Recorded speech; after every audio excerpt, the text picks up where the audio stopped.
আগামী ৬ জুলাই মুহররমের ১০ তারিখ আসার আগ পর্যন্ত যদি কোনো ব্যক্তি এই ৭টি ইস্তিগফারের দোয়া বেশি বেশি পরিমাণে পাঠ করতে পারে, ইনশাআল্লাহু তাআলা আল্লাহ রাব্বুল আলামিন তাকে ৩টি বিশেষ পুরস্কার দান করবেন।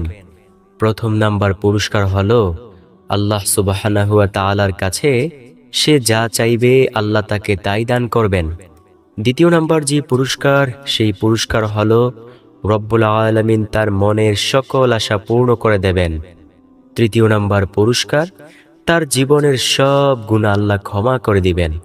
তো প্রিয় দর্শক, আমার বিশ্বাস যে ব্যক্তি আল্লাহর কাছ থেকে এই ৩টি পুরস্কার পেতে চায় এবং আল্লাহ তাআলাকে অনেক বেশি ভয় করে, নবীজি সাল্লাল্লাহু আলাইহি ওয়াসাল্লামকে মোহাব্বত করে, সে আজকের ভিডিওটি সম্পূর্ণ দেখবে। এইখান থেকে প্রতিটি আমলকে সে সুন্দরভাবে শিখবে। পরবর্তীতে নিয়মিত এই আমলগুলো সব সময় করে মহান মালিকের পক্ষ থেকে এই ৩টি পুরস্কার নিয়ে নেবে ইনশাআল্লাহ। তো চলুন একে একে প্রত্যেকটি ইস্তিগফারের দোয়ার সাথে আপনাদেরকে পরিচয় করিয়ে দেই। ১ নাম্বার যে ইস্তিগফারের কথা বলবো, সেই ইস্তিগফারটি হলো রব্বানা যালামনা আনফুসানা ওয়া ইল্লাম তাগফির লানা ওয়া তারহামনা লানাকুনান্না মিনাল খাসিরিন। রব্বুল আলামিন এই দোয়াটাকে অনেক বেশি পছন্দ করেন। আল্লাহ সুবহানাহু ওয়া তাআলা এই দোয়াটাকে পবিত্র কোরআনুল কারীমের একটি আয়াত হিসেবে দিয়ে দিয়েছেন। আমরা সবাই জানি যে আমাদের আদি পিতা আদম আলাইহিস সালাম ও আদি মাতা আম্মা জান হাওয়া আলাইহাস সালাম যখন জান্নাতের মধ্যে ছিলেন, জান্নাতি ফল খেয়ে ভুল করে বসলেন, রব্বুল আলামিন তাদের প্রতি অসন্তুষ্ট হয়ে তাদেরকে জান্নাত থেকে দুনিয়াতে পাঠিয়ে দিয়েছিলেন। একজনকে পৃথিবীর এ মাথায়, আরেকজনকে পৃথিবীর আরেক মাথায়। দীর্ঘ ৩৫০ বছর কারো সাথে কারো দেখা হয় নাই। তারা শুধু অঝোর ধারায় কান্না করেছে আর বেশি বেশি পরিমাণে বলেছে রব্বানা যালামনা আনফুসানা ওয়া ইল্লাম তাগফির লানা ওয়া তারহামনা লানাকুনান্না মিনাল খাসিরিন। দয়াময় রব্বুল আলামিনের কাছে এই দোয়াটা এতটাই পছন্দ হয়েছে যে আল্লাহ সুবহানাহু ওয়া তাআলা পবিত্র কোরআনুল কারীমের একটি আয়াত হিসেবে এটাকে দিয়ে দিয়েছেন।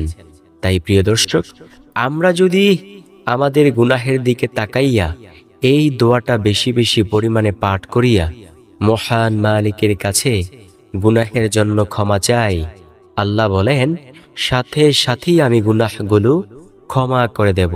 সুবহানাল্লাহ। তাই আমরা সব সময় পাঠ করব রব্বানা যালামনা আনফুসানা ওয়া ইল্লাম তাগফির লানা ওয়া তারহামনা লানাকুনান্না মিনাল খাসিরিন।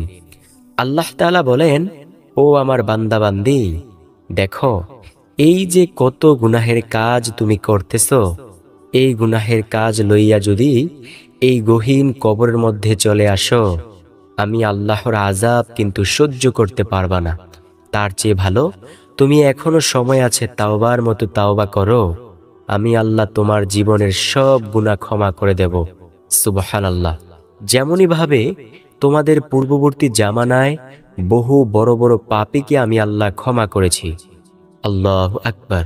প্রিয় দর্শক, চলুন একজন পাপিষ্ঠ ব্যক্তির একটি হৃদয় বিদারক ঘটনা শুনে নেই, তারপরে আমরা জানব আরও সেই ৬টি ইস্তিগফারের দোয়ার কথা সম্পর্কে।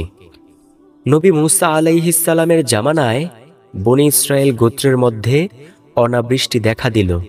বনী ইসরায়েল গোত্রের সব মানুষ এসে নবী মূসা আলাইহিস সালামের কাছে আইসা বলল, ও নবী মূসা, আপনি তো আল্লাহর সাথে কথা বলেন, আচ্ছা আপনি একটু আল্লাহকে বললেন তো যাতে আল্লাহ এই বনী ইসরায়েল গোত্রের মধ্যে বৃষ্টি দান করেন।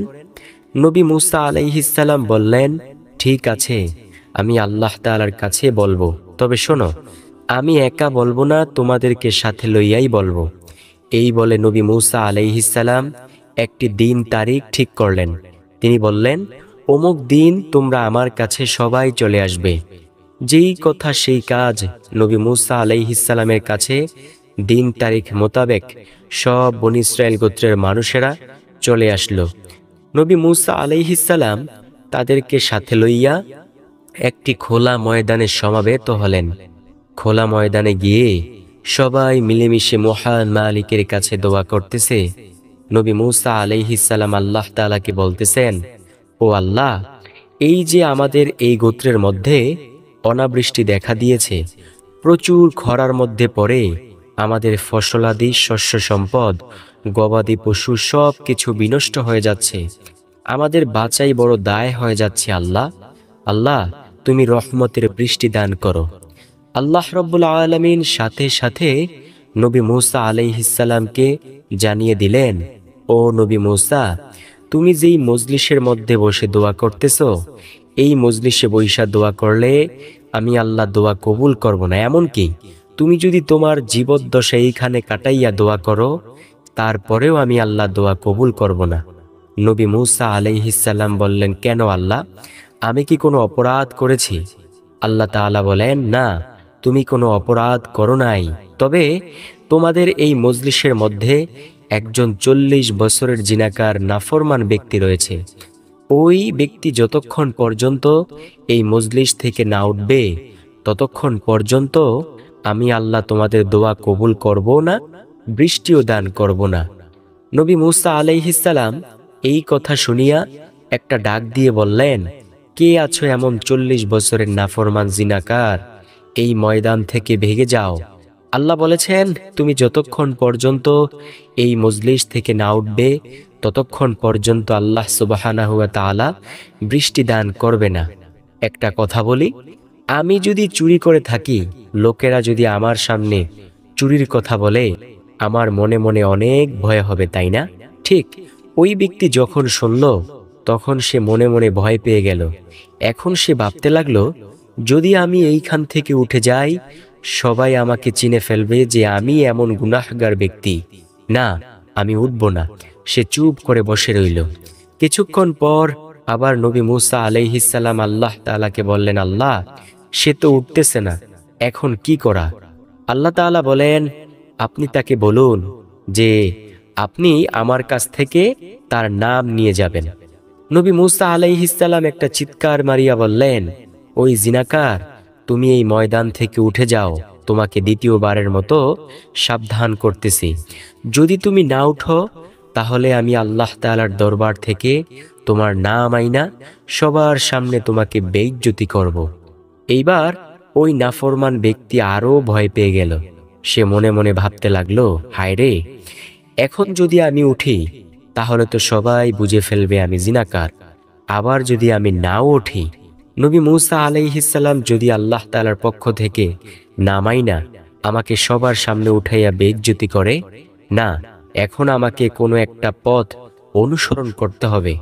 ওই ব্যক্তি মাথাটা নিচের দিকে ঝুঁকাইয়া এইবার কান্নাওয়ালা চোখে বলতে বলতে লাগলো, ও আল্লাহ, দীর্ঘ 40টা বছর ধরে এমন নাফরমানে গুনাহের কাজ আমি করে আসছি।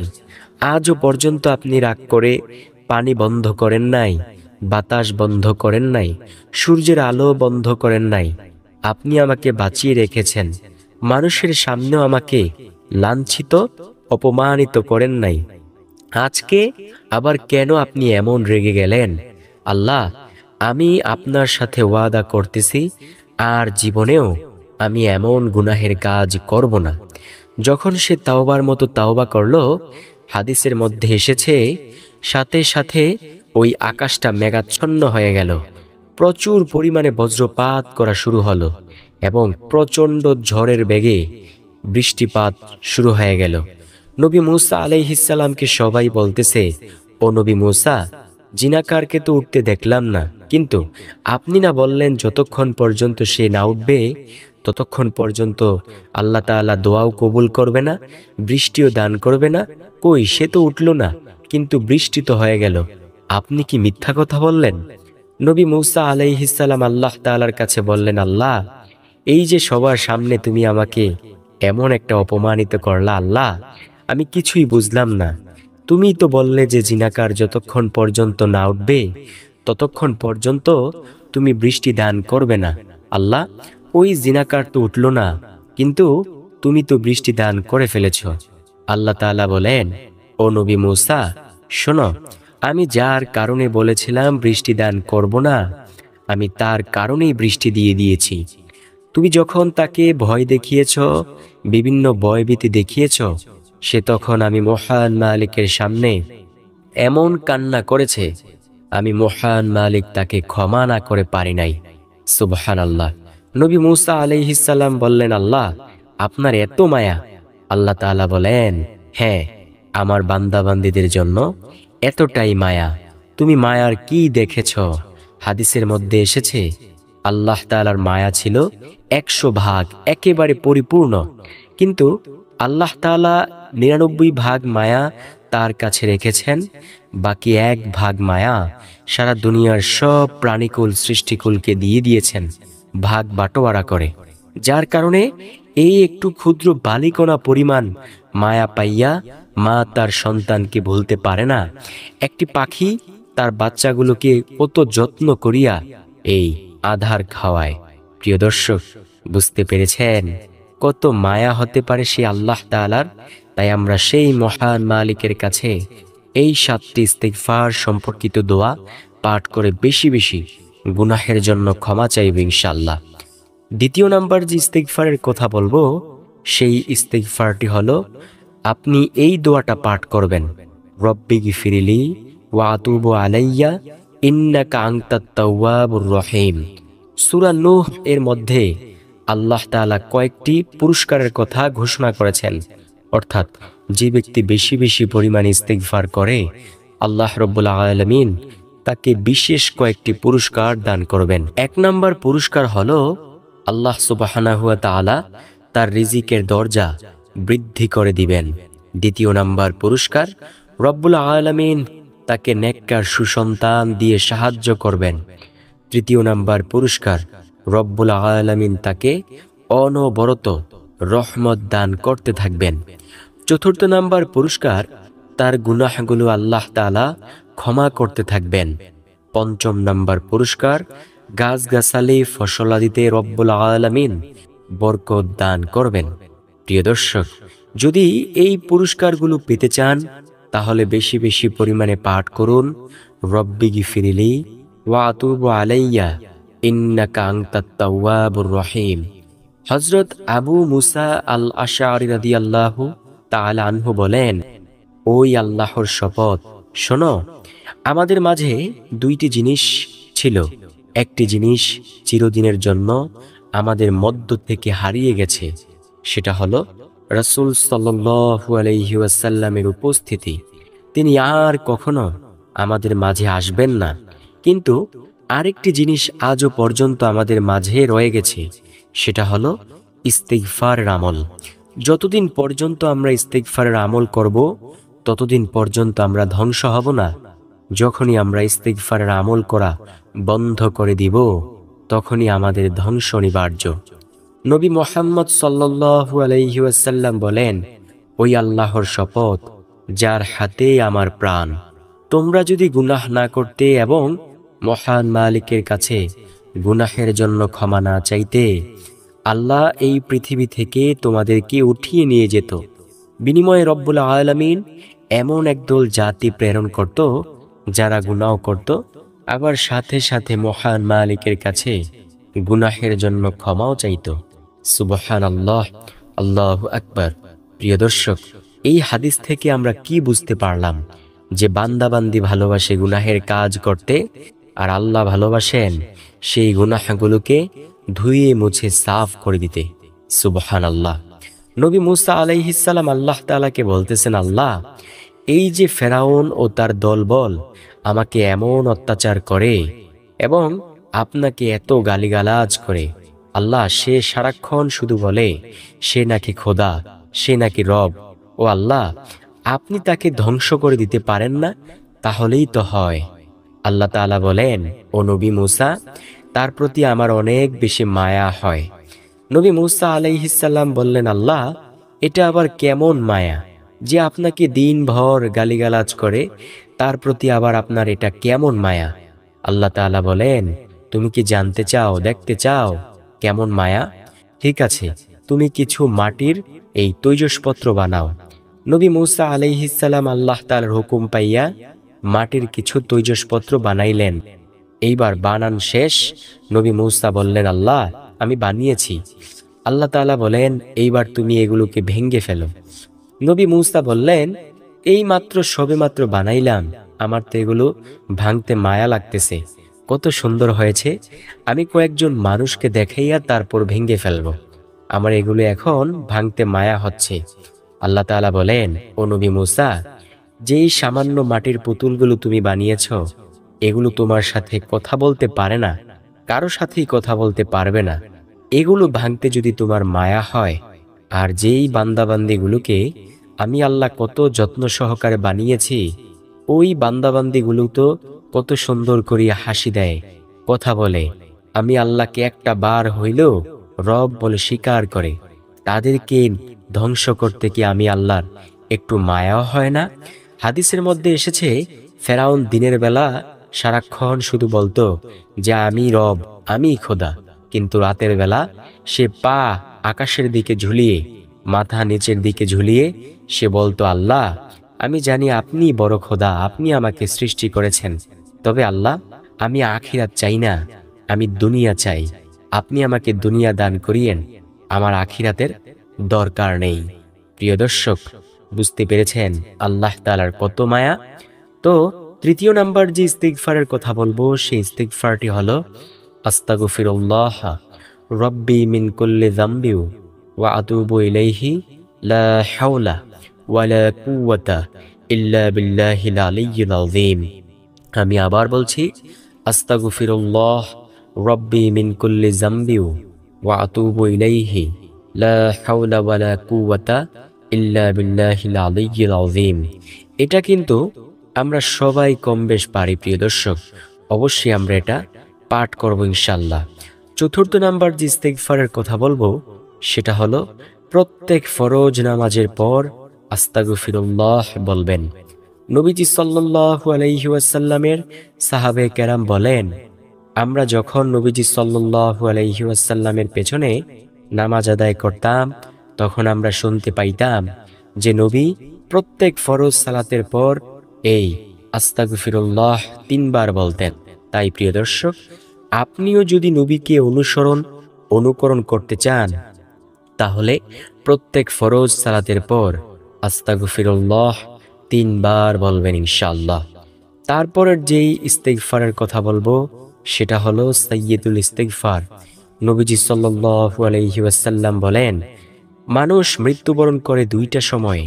যদি কোনো ব্যক্তি সকালবেলা একবার সাইয়্যিদুল ইস্তিগফার পড়ে, সে যদি সন্ধ্যা হওয়ার আগেই মারা যায়, তবে সে জান্নাতি হয়। আবার কোনো ব্যক্তি যদি সন্ধ্যাবেলা একবার সাইয়্যিদুল ইস্তিগফার পড়ে, সে যদি সকাল হওয়ার আগেই মারা যায়, তবে সেও জান্নাতি হয়। সাইয়্যিদুল ইস্তিগফার হলো, আল্লাহুম্মা আনতা রব্বি লা ইলাহা ইল্লা আনতা খালাকতানি ওয়া আনা আবদুকা ওয়া আনা আলা আহদিকা ওয়া ওয়াদিকা মাস্তাতাতু আউযু বিকা মিন শাররি মা সানাতু আবুউ লাকা বিনি'মাতিকা আলাইয়া ওয়া আবুউ বিযামবি ফাগফিরলি ফাইন্নাহু লা ইয়াগফিরুয যুনুবা ইল্লা আনতা। এটাই হলো সেই সাইয়্যিদুল ইস্তিগফার। নবীজি সাল্লাল্লাহু আলাইহি ওয়াসাল্লাম বলেন, কোনো ব্যক্তি যদি সকালবেলা একবার সাইয়্যিদুল ইস্তিগফার পড়ে, সে যদি সন্ধ্যা হওয়ার আগেই মারা যায়, তবে সে জান্নাতি হয়। আবার কোনো ব্যক্তি যদি সন্ধ্যাবেলা একবার সাইয়্যিদুল ইস্তিগফার পড়ে, সে যদি সকাল হওয়ার আগেই মারা যায়, তবে সেও জান্নাতি হয়। সুবহানাল্লাহ। ষষ্ঠ নাম্বার যে ইস্তিগফারের কথা বলবো, সেটা হলো আল্লাহুম্মা ইন্নী যালামতু নাফসি যুলমান কাসীরাও ওয়া লা ইয়াগফিরুয যুনুবা ইল্লা আনতা ফাগফিরলি মাগফিরাতাম মিন ইনদিকা ওয়ারহামনি ইন্নাকা আনতাল গাফুরুর রহিম। এটা হলো দোয়া মাসুরা। এটাও একটি ইস্তিগফার সম্পর্কিত দোয়া। তো আমরা এই দোয়া অবশ্যই পাঠ করব ইনশাআল্লাহ। সর্বশেষ নাম্বার যে ইস্তিগফারের কথা বলবো, সেটা হলো আস্তাগফিরুল্লাহ রব্বি মিন কুল্লি যামবি ওয়া আতুবু ইলাইহি। অবশ্যই বেশি বেশি পরিমাণে এই 7টি ইস্তিগফার সম্পর্কিত দোয়া অবশ্যই পাঠ করব ইনশাল্লাহ।